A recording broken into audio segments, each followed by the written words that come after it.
to be a all-time low, a record low for the rupee, down about 0.5%. The Indian rupee has just done a U-turn after falling by nearly 4% from November 24 to The Indian rupee has made an impressive comeback, recovering all its losses from 2025 and showing a strong bounce back. But the real question is why? Does the rupee suddenly lose its value and recover out of nowhere? What are the hidden reasons behind the sharp recovery that erased an entire year losses?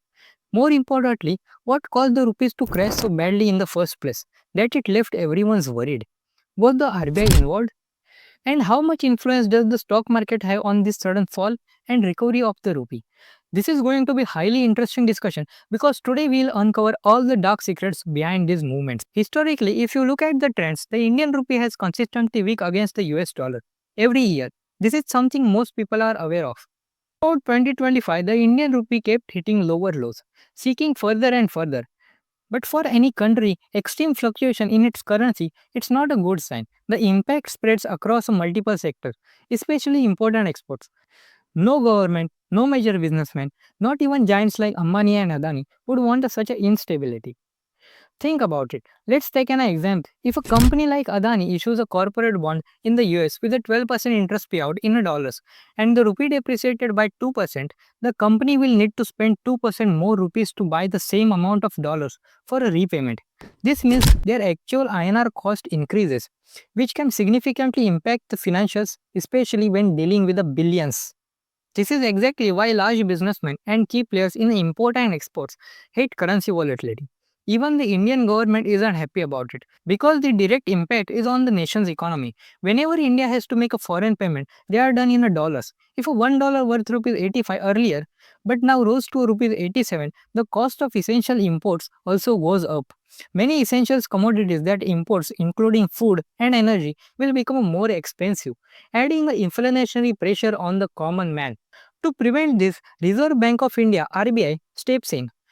One of its key responsibilities is to stabilize the rupees and reduce this wild fluctuation.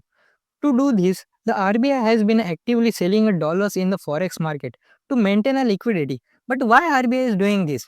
Because the demand of dollars in India are rising while the supply of INR in the banks is shrinking.